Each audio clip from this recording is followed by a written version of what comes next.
Hello students, in this video we will take up with the next important topic, that is nucleus.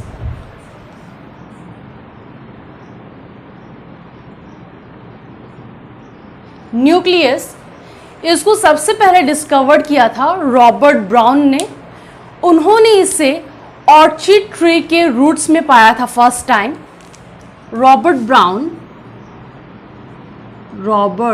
Brown इन्होंने पहले discover किया था nucleus in roots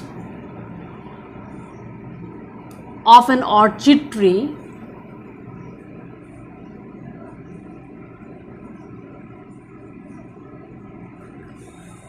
कुछ basic चीजें nucleus के बारे में देख लेते हैं। बेसिकली जो एक सेल होता है उसमें सिंगल न्यूक्लियस प्रेजेंट होती है, बट कुछ ऐसे भी सेल्स हैं जिसमें न्यूक्लियस एब्सेंट है या फिर एक से अधिक न्यूक्लियस प्रेजेंट है। तो ऐसे सेल जिसमें कोई न्यूक्लियस प्रेजेंट ना हो, they are known as enucleated. Enucleated जिसमें न्यूक्लियस प्रेजेंट ना हो, no nucleus inside the cell. कौन से ऐसे एग्जाम्पल्स हैं?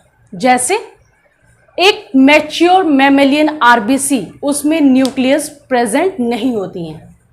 हमारे प्लेटलेट्स, उसमें भी न्यूक्लियस प्रेजेंट नहीं होती हैं एट मैच्योरिटी। प्लांट्स में सीव ट्यूब्स, फ्लोएम, जो वेस्कुलर बंडल्स हैं फ्लोएम, उनमें जो सीव ट्यूब्स हैं उनमें भी न्यूक्लियस एब्सेंट होती हैं। तो एग्जाम्पल है मैच्योर मैमेलियन आरबीसी, दूसरा है प्लेटलेट्स,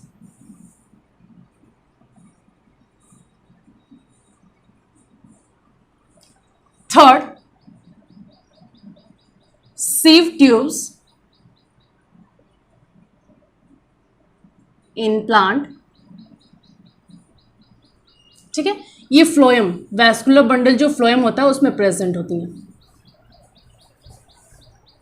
जिस सेल में सिंगल न्यूक्लियस प्रेजेंट हो, they are known as uninucleated. Because uni का मतलब होता है सिंगल। जैसे कि हम लोग जिस सेल में दो न्यूक्लियस प्रेजेंट हो, they are known as binucleated. Binucleated example है पैरामीशियम, जिसमें एक लार्ज न्यूक्लियस प्रेजेंट होता है और एक स्मॉल न्यूक्लियस प्रेजेंट होता है। जिस सेल में बहुत सारी न्यूक्लियस प्रेजेंट हो, they are known as multinucleated. Multinucleated example है स्केलेटल मसल फाइबर्स।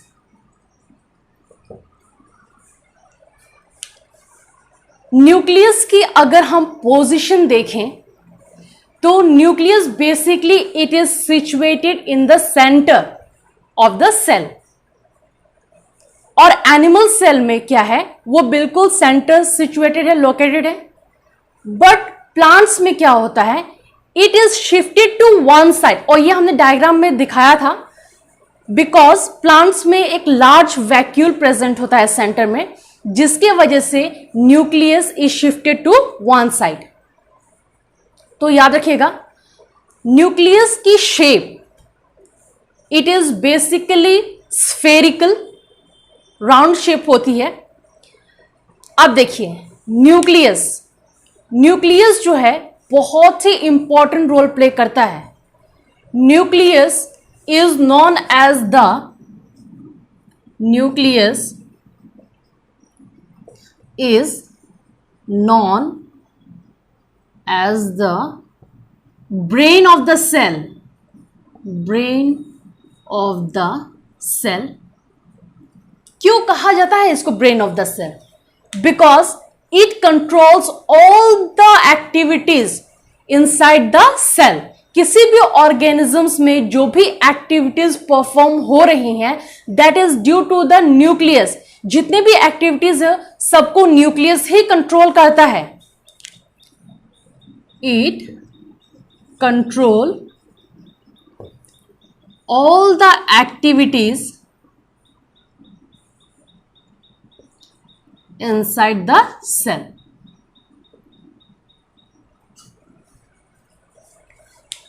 न्यूक्लियस जो है basically it is made up of protein, DNA, RNA and lipid. Nucleus is basically made up of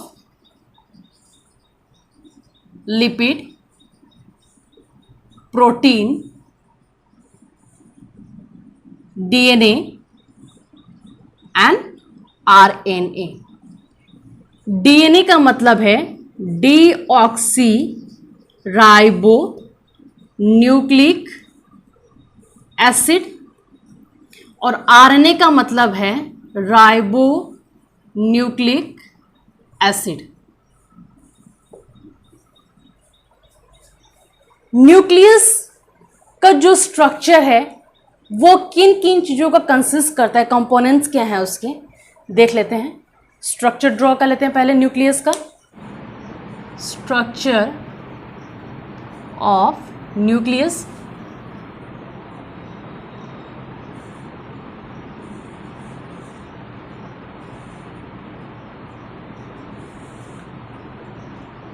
nucleus basically round spherical structure होता है जो कि double membrane से bounded होता है.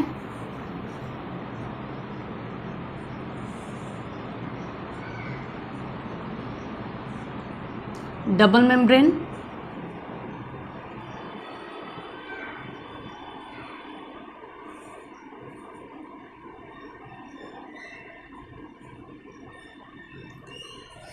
ये जो बाहरी लेयर है दैट इज न्यूक्लियर मेम्ब्रेन जो कि डबल लेयर्ड होती है.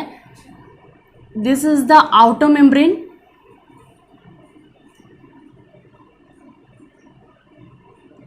And this is the inner membrane. Inner membrane. Space between this two membrane that is known as perinuclear membrane. Perinuclear membrane. और इन तीनों को हम कलेक्टिवली कहते हैं न्यूक्लियर मेम्ब्रेन या न्यूक्लियर एनवलप. न्यूक्लियर मेम्ब्रेन या nuclear envelope. Inside this nucleus एक थिक राउंड बॉडी प्रेजेंट होती है that is known as nucleolus.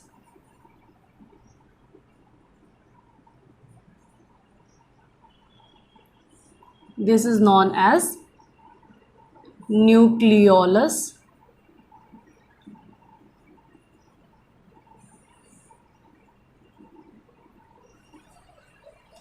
Inside this nucleus dense colorless fluid present होती है that is known as nucleoplasm.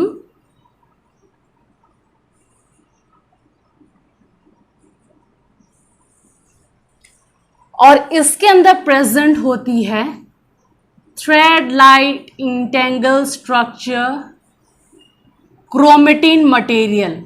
Chromatin material.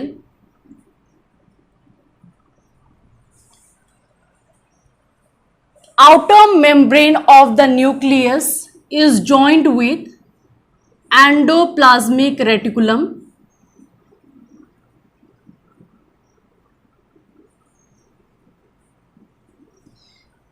Endoplasmic reticulum दो types की present होती हैं. एक स्मूथ और एक रफ। स्मूथ एंडोप्लाज्मिक रेटिकुलम वो रेटिकुलम होती है जिसपे कोई राइबोसोम्स प्रेजेंट ना हो। रफ एंडोप्लाज्मिक रेटिकुलम वो होती हैं जिसके आउटर सरफेस पे राइबोसोम्स प्रेजेंट हो। This are rough endoplasmic reticulum और ये है स्मूथ एंडोप्लाज्मिक रेटिकुलम। इनके सरफेसेस पे राइबोसोम्स भी अटैच होती हैं।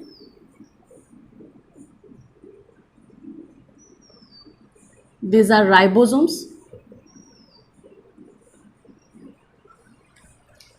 तो this is the structure of a nucleus.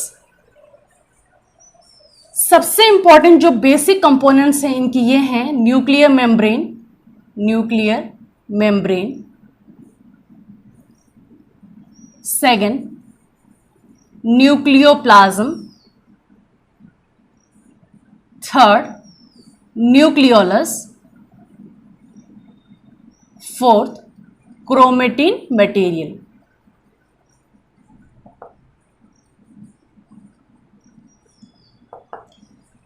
अब हम इन चारों कंपोनेंट्स के डिटेल स्टडी करेंगे। तो सबसे पहले हम लेंगे nuclear membrane. Nuclear membrane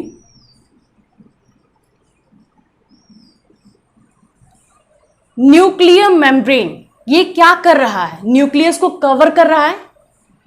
it covers nucleus.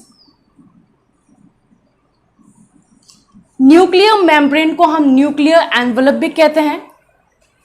It is A double bounded membrane, double bounded membrane. एक और चीज, ये जो डबल मेम्ब्रेन बाउंडेड है इनके बीच में पोर्स प्रेजेंट होती हैं, minute pores are present and that is known as nuclear pore. Nuclear pore. तो ये जो स्पेसेस दिखाई दे रहे हैं आपको, this are nuclear pore present within the membrane. ये न्यूक्लियर पोर करते क्या हैं? This nuclear pore helps exchange of material from nucleus to the cytoplasm. Nuclear pores help in transfer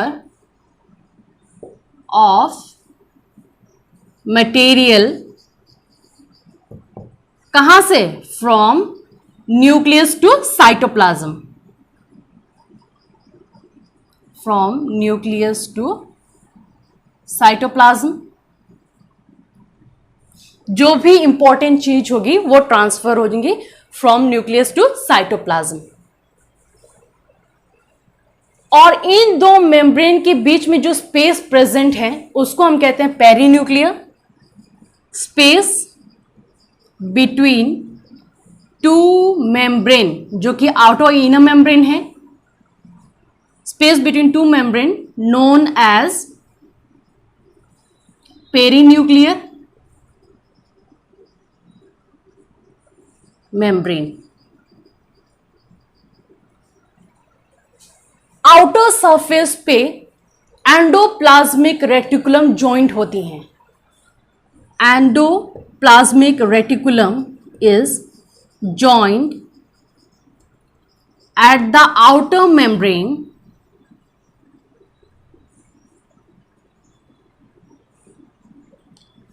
तो ये है फंक्शन हमारा न्यूक्लियर मेम्ब्रेन का। ये है न्यूक्लियर मेम्ब्रेन। अब हम देखेंगे अपना अगला component, that is nucleoplasm. Nucleoplasm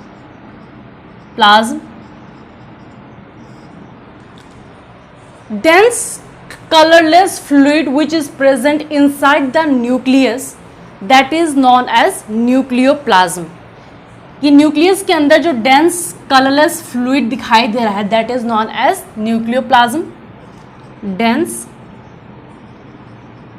colourless fluid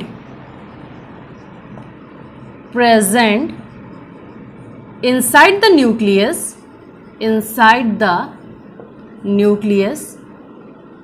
that is known as nucleoplasm. This nucleoplasm, it consists of different materials. इसमें different materials present होती हैं. ये fluid है तो जरूर कुछ ना कुछ होगा. तो ये क्या है, different material क्या क्या है? वो है प्रोटीन, आयंस और कुछ enzyme. It consists of different material like ions, proteins and enzyme.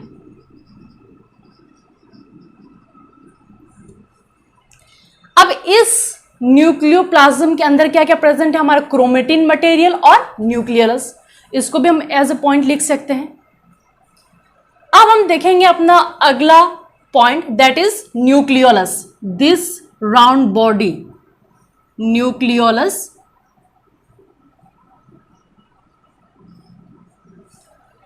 another thick round body present inside the nucleus that is known as nucleolus. Another thick round body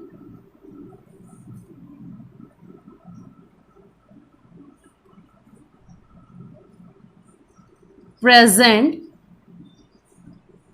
inside the nucleus, इसको हम क्या कहेंगे?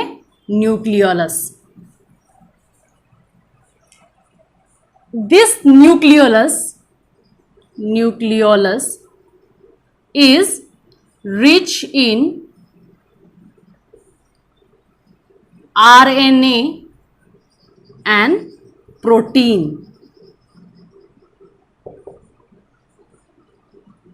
ये जो nucleolus है, it is rich in RNA and protein. RNA ribonucleic acid. Ribosome जो है इसी न्यूक्लियोलस के अंदर सिंथेसाइज होती है और इसीलिए न्यूक्लियोलस को हम फैक्ट्री ऑफ द राइबोसोम भी कहते हैं. Ribosome is synthesize inside nucleolus, and that is why nucleolus is known as the factory of ribosome. Factory of ribosome. ये क्लियर है? तो हमारा लास्ट कंपोनेंट जो है वो है क्रोमेटिन मटेरियल. Chromatin material. तो क्रोमेटिन मटेरियल का हमने स्ट्रक्चर देखा था, वो बिल्कुल न्यूक्लियस के अंदर उलझा हुआ थ्रेड का इंटेंगल स्ट्रक्चर हमें दिखाई दे रहा था, जिसको हम कह रहे थे क्रोमेटिन मटेरियल. क्रोमेटिन का मतलब अगर हम देखें, अगर इनको डिवाइड करें, it means DNA plus protein. यहाँ पे जो प्रोटीन है वो है हिस्टोन. तो क्रोमेटिन का मतलब है डीएनए एंड प्रोटीन. अगर उसके स्ट्रक्चर्स को हम देखें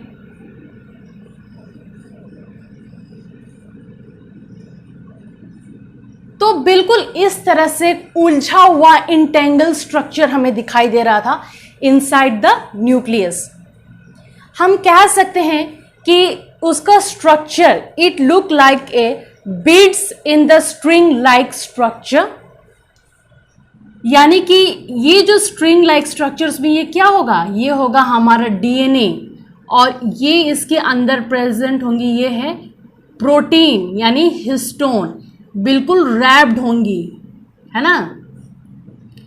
जो डीएनए होंगी वो बिल्कुल प्रोटीन से रैप्ड होंगी. इस तरह से हमें दिखाई देता है. जब ये रेस्टिंग स्टेट में रहता है, जब कोई सेल में डिवीजन नहीं होता है, तो ये इस तरीके का स्ट्रक्चर दिखाता है जिसको हम कह रहे हैं क्रोमेटिन मटेरियल। बट जैसे ही सेल डिवीजन टेक्स प्लेस होना होता है, सेल डिवाइड होना शुरू करता है, तो दिस क्रोमेटिन मटेरियल ये अपना स्ट्रक्चर जो है बिल्कुल कंडेंस फॉर्म में चेंज कर लेता है, which is known as chromosome. तो जब हम उसके स्ट्रक्चर को देखेंगे तो वो कैसे दिखाई देगा हमें? वो इस तरह से स्ट्रक्चर दिखाई देगा, बिल्कुल कंडेंस फॉर्म में। बट ये कब दिखाई देगा? जब सेल डिवीजन टेक्स प्लेस होगा, तब जाके ये क्रोमेटिन मटेरियल अपना कंडेंस स्ट्रक्चर चेंज करेगा और वो है क्रोमोसोम। क्रोमोसोम। तो क्रोमोसोम को हम कैसे लिख सकते हैं? Chromosome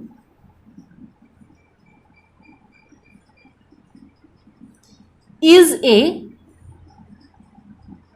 thin thread like structure present inside the nucleus, बहुत ही important, and is visible only during the cell division, and is visible only during cell division।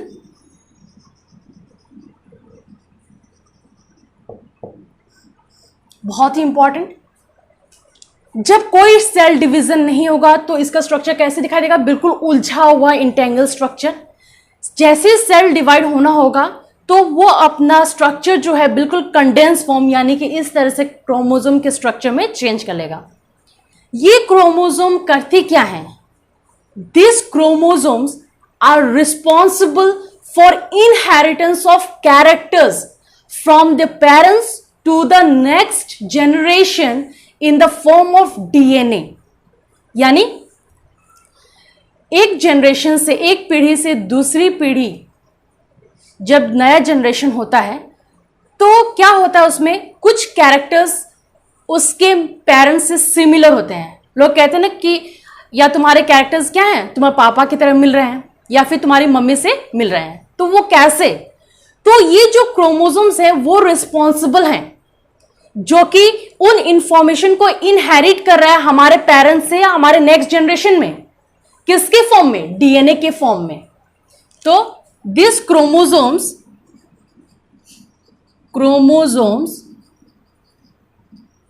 are responsible for inheritance of characters from parents to offspring. जो next generation की young ones होंगे they are known as offspring in the form of DNA. अब ये DNA क्या है?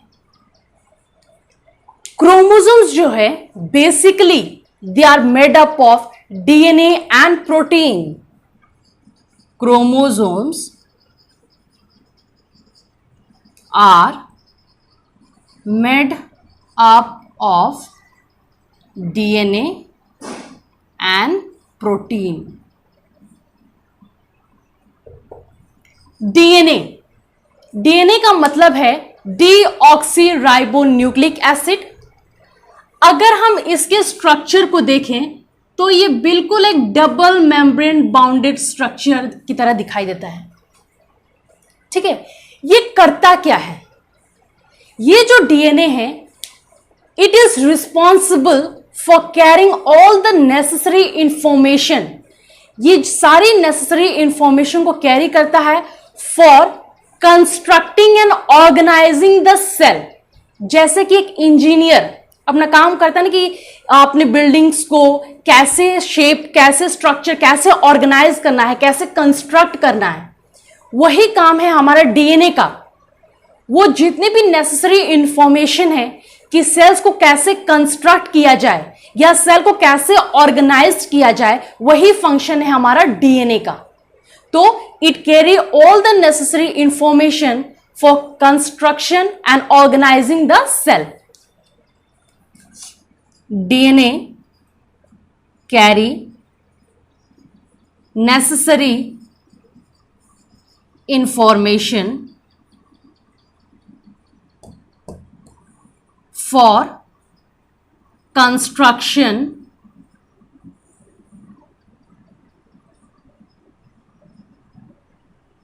and organizing cell। ठीक है, जो डीएनए है, the functional segment of DNA is known as gene. functional segment